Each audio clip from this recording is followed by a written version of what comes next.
चलिए जी बच्चों, हम लोग और डिटेल में फंक्शंस को डिस्कस करते हैं।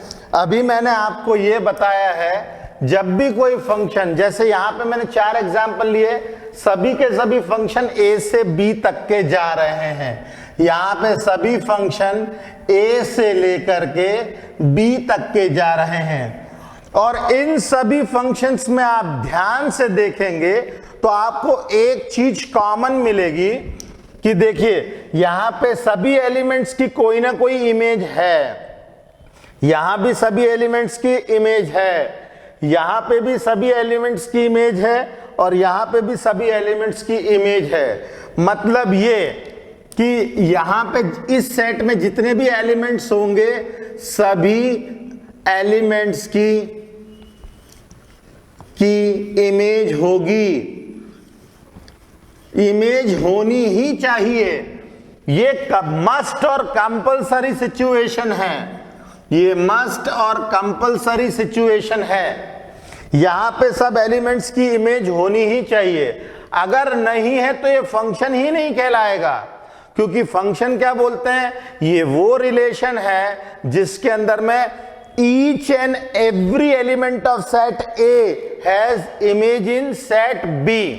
ओके, और हम लोगों ने एक और चीज बोली थी, अगर इस साइड के सेट में मतलब B सेट में यदि कोई एलिमेंट फ्री है, अगर यहां पे कोई एलिमेंट फ्री है, अगर यहां पे एलिमेंट फ्री है, अगर यहां पे कोई एलिमेंट फ्री है तो इसको बोलेंगे इनटू फंक्शन। अगर कोई भी एलिमेंट फ्री नहीं है, अगर कोई भी एलिमेंट फ्री नहीं है तो इसको कहेंगे onto function. Onto function का दूसरा नाम होता है सर्जेक्टिव फंक्शन। ओके, और 1 का दूसरा नाम क्या होता है, 1 का दूसरा नाम होता है 1 जो होता है उसका दूसरा नाम होता है इंजेक्टिव फंक्शन।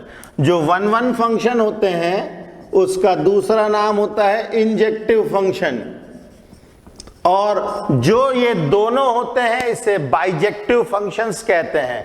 अब हम पहले को चेक करते हैं, क्या एक की इमेज एक है, 1 की इमेज A, 2 की इमेज B, 3 की इमेज E, 4 की इमेज C।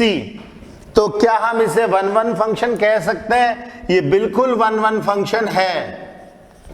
और दूसरा, यहां पे देखिए कुछ एलिमेंट्स फ्री रह गए, जैसे D और F अनऑक्यूपाइड है, तो इसे हम लोग इनटू फंक्शन बोलेंगे।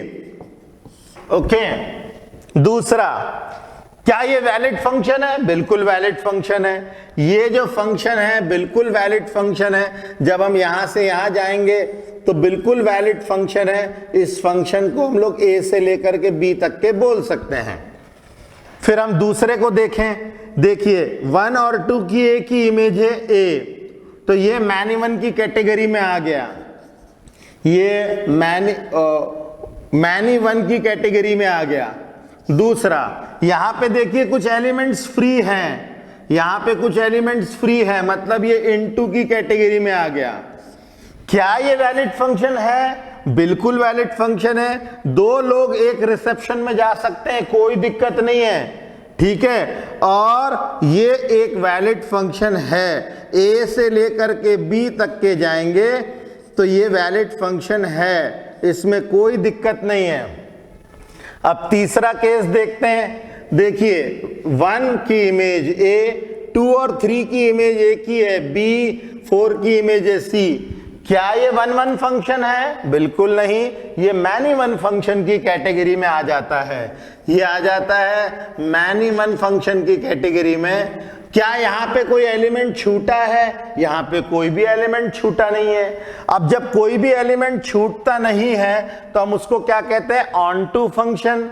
इसका मतलब ये ऑन टू फंक्शन है, ठीक है। तो क्या ये वैलिड फंक्शन है? बिल्कुल वैलिड फंक्शन है। 2 लोग एक रिसेप्शन में जा रहे हैं, कोई दिक्कत नहीं है।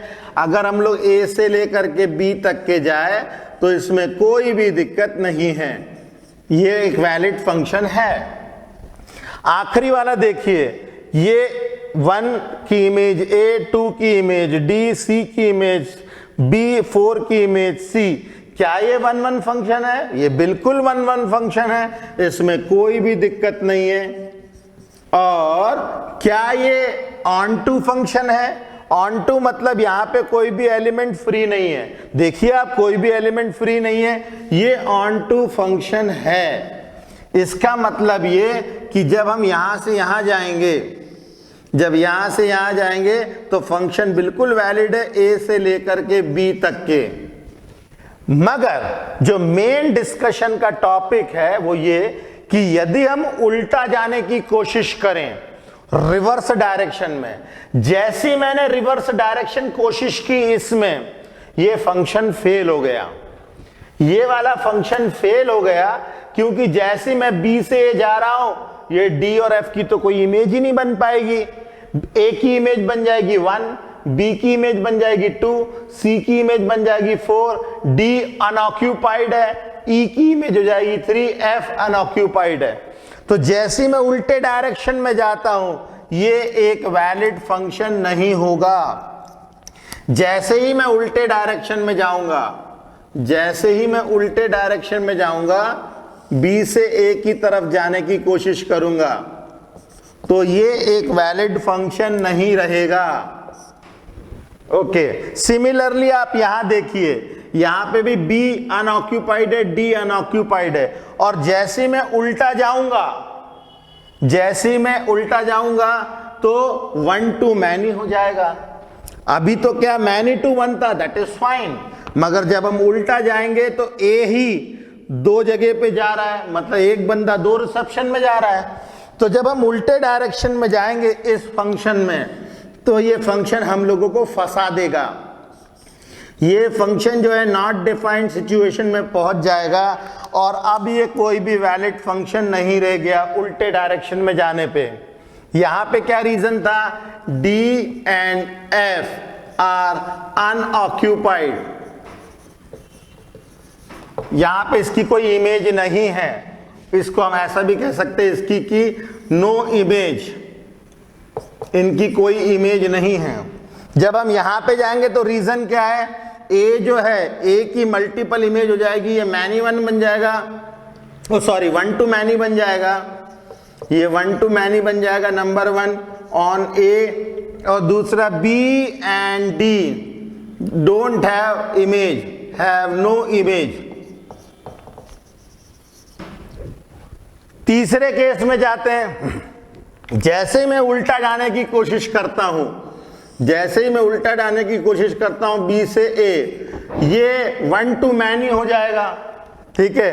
तो ये फंक्शन भी नॉट वैलिड रहेगा क्योंकि बी हैज मल्टीपल इमेजेस,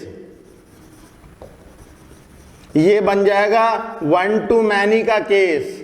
तो ये एक वैलिड फंक्शन नहीं है।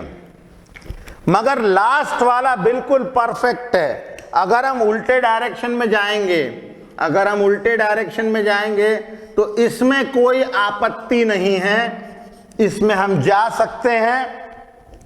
ए की इमेज आएगी 1, बी की इमेज आएगी 3, सी की इमेज आएगी 4, डी की इमेज आएगी 2, और ये बिल्कुल वैलिड फंक्शन कहलाएगा।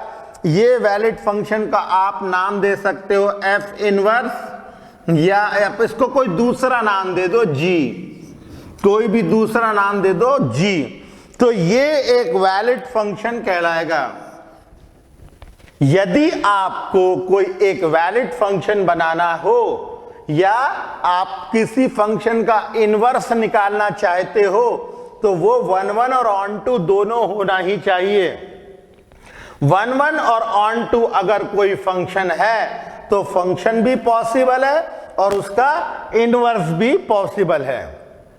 तो ये बेसिक इंफॉर्मेशन है। अब इसी के ऊपर बेस्ड हम लोग ये चेक करेंगे कि किसी फंक्शन को 1 1 और ऑन टू कैसे प्रूफ किया जाता है। ओके, चलिए जी लिखिए इसे।